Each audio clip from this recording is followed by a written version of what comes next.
Odisha favourite दही पखाड़। हाय जय जगन्नाथ सांग मैंने तो आज आम गोटे स्पेशल डिश बनवा दही पखाड़। तो दही पखाड़ जमी आइटम हुए आप तो जानते हैं खास कर ओडिशा दही पखाड़ा फेमस। तो मुझे अरुआ कर दही पखाड़ उष्ण भी आप करेंगे। तो कौन कौन आइटम होची दही पखाड़ दही पखाड़ केमी कौन हो स्पेशल आप भिडियो फुल देखते। ओके रही जय जगन्नाथ।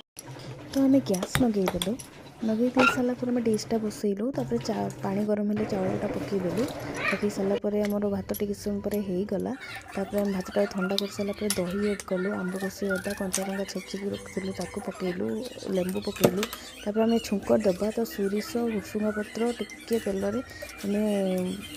दही पखाड़ को छुंक देवा छुंकटा देले टेस्टा बढ़ी छुक दे सारापर रखीदेबू गोलैकी टिके लुण भी ऐड करूँ देन तापर एगुड़ा सब रखी छाँकीवाई बैगण आमर मिक्स सब रकम पक गोटे कॉर्नफ्लोर देखी छंका आउ गोटे है मु गोटे रखी जो आमर सिमला मिर्च कहुए ताकू रखी बेसन देखी मुझे छाँकिली छाँकी सारापर सब तो दे पारिनी ना तो मुझे निजे हाथ में सब करुच्ची आ निजे ही कैमेरा धरुचे तो एमती जहाँ भी माने किसी असुविधा होते क्षमा करेंगे आतापर मुझे सब मिक्स करके रखी जो आलू गाजर ताकू छाणी देकी रेडी हो गला दही पखाड़ आइटम सब देखु तो आपन को केमती लगला।